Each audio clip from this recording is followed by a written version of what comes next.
The house above. Emma disappeared on a Tuesday. No announcement. No goodbye. No moving truck parked outside her house. By Wednesday, teachers said her family had relocated. By Thursday, people had already stopped asking where she'd gone. Only one thing bothered me.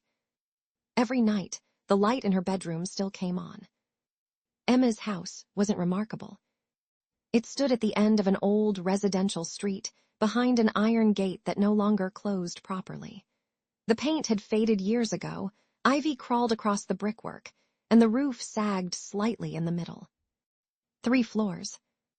Maybe 4, if you counted the attic. I'd been inside once when we were younger. Her parents had been polite. Quiet. The sort of adults who always smiled, but never laughed. Emma had always insisted they didn't like visitors. I never questioned it. Until she vanished. You seriously think she's still in there? Noah stared at the house from across the street. I think nobody actually knows where she went. Those aren't the same thing. They're close enough. He sighed. I hate that you're convincing me this is a good idea. It is. We crossed anyway. The back kitchen window still didn't lock. Emma used to complain about it. We climbed inside. The house was silent. Dust floated through the evening light. Everything was exactly where I remembered it. The family photographs. The piano. The grandfather clock. Emma's room upstairs. Except, something felt wrong. Not because anything had changed. Because nothing had. Her bed was made. Books sat neatly on the shelves. Her backpack leaned against the desk. A glass of water rested beside it. Covered in dust. It looked less like she'd left. More like someone had frozen the room the instant she disappeared. Noah lowered his voice. Let's just look around. We searched every room. Nothing. Until Noah noticed the pantry. I don't remember this. Neither did I. Behind the shelves was a narrow wooden door. Inside waited a vertical shaft. Bare steel walls. Guide rails running upward into darkness. A metal platform rested at the bottom. It was just large enough for 2 people to stand shoulder to shoulder. Every few meters, small hatches were built into one wall. No buttons. Only a heavy brass lever. What is this? Noah whispered. I don't know. I stepped onto the platform. It didn't move. Then I pulled the lever. Clang. Something beneath the platform engaged.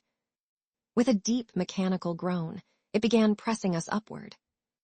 The first few floors seemed almost ordinary. Storage rooms. Old bedrooms. A study. Each time a hatch slid past, we could shove it open and step out before pulling it shut behind us. We explored. Returned. Kept climbing. Eventually, we noticed something strange. The rooms weren't where we'd left them. The study had become a dining room.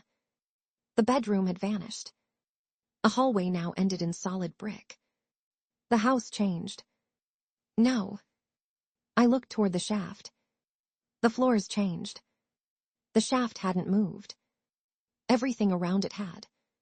We should have left then. Instead, we climbed higher. The shaft narrowed.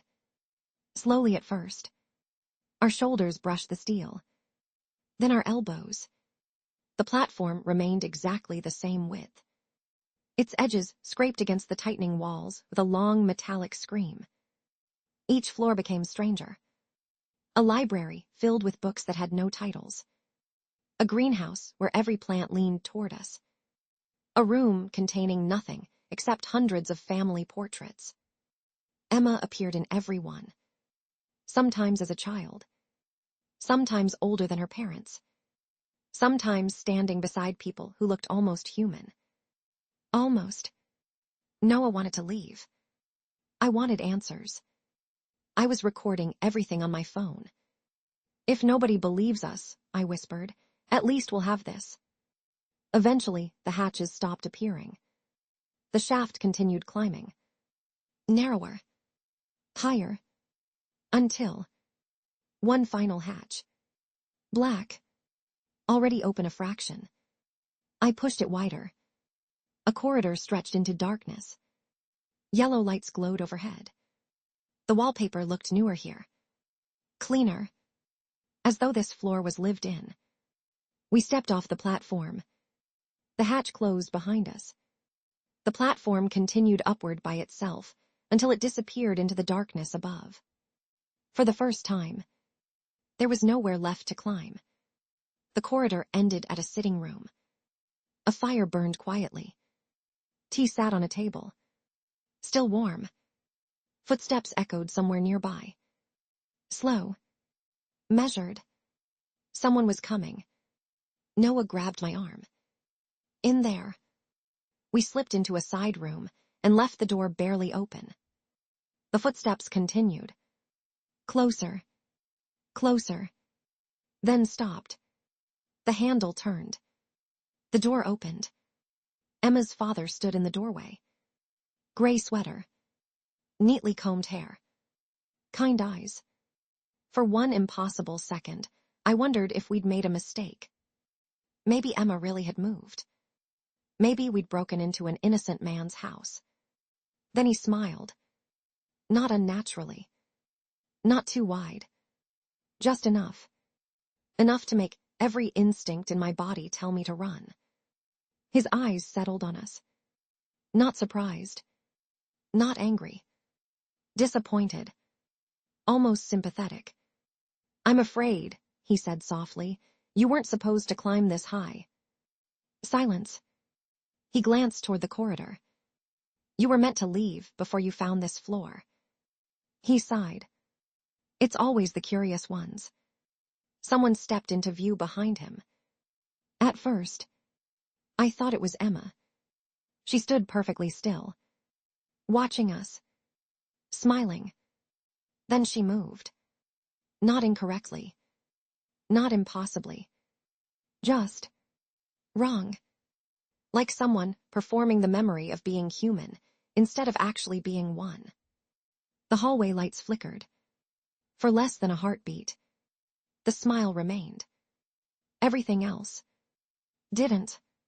Something beneath her skin unfolded. Too many joints. Too many teeth. A shape that couldn't exist inside a human body. Then the light steadied. Emma stood there again. Perfectly normal. If I hadn't blinked, maybe I'd have believed I'd imagined it. Noah hadn't blinked. He stared. His breathing became uneven. His face lost all color. Noah. He whispered something. I understand. What? I understand why she never came back. He looked at me. His eyes were full of terror. Not panic. Acceptance. As though he'd seen something no one should ever see. I caw. His voice broke. I can't let them. Before I could reach him. He stepped backward. One step. Then another. His heels reached the open hatch. Noah. He smiled sadly. I'm sorry. Then he leaned backward into the shaft. The platform was still rising somewhere above. It never came back. His body slipped through the narrow gap beside the platform's rails. He disappeared into the darkness. There was no impact. No scream. Only silence. Emma's father closed his eyes. I wish they wouldn't do that. When he opened them again, the sympathy was gone. You've discovered something that cannot leave this house. The lights went out. For 1 second, I heard movement. Not one person. Many. When the lights returned, the corridor was empty. Then footsteps erupted from every direction. Not running wildly. Running with purpose. They knew exactly where I was. I ran. The walls shifted as I passed. Doors disappeared. Hallways bent. Rooms rearranged themselves around me. The house was changing again. I found the shaft. The platform was descending. I jumped onto it and slammed the lever. It surged upward. The shaft was even narrower now. Steel screamed against steel. Below me, the hatch burst open. Something climbed into the shaft. It looked human. Until it moved. Its limbs folded just a little too far. Its smile never changed. Its eyes never blinked. It climbed impossibly fast. I pulled out my phone. Still recording. If I couldn't escape, someone had to know. The platform rose higher. The shaft became too narrow to turn around. I could hear it below me. Climbing. The sound of fingers scraping steel. Almost close enough to touch my feet. I reached through the narrow gap beside the platform. Opened my hand. The phone slipped free. Its flashlight spun through the darkness. Down. Past hatch after hatch. Past floors that no longer existed. Then the house shifted. Somewhere below, hundreds of rooms rearranged themselves. The light vanished into the maze. Maybe someone would find it. Maybe years from now. Maybe never. Something seized my ankle. The last thing I heard was a familiar voice. Emma's. Soft. Almost comforting. You weren't supposed to climb this high. Then everything went black.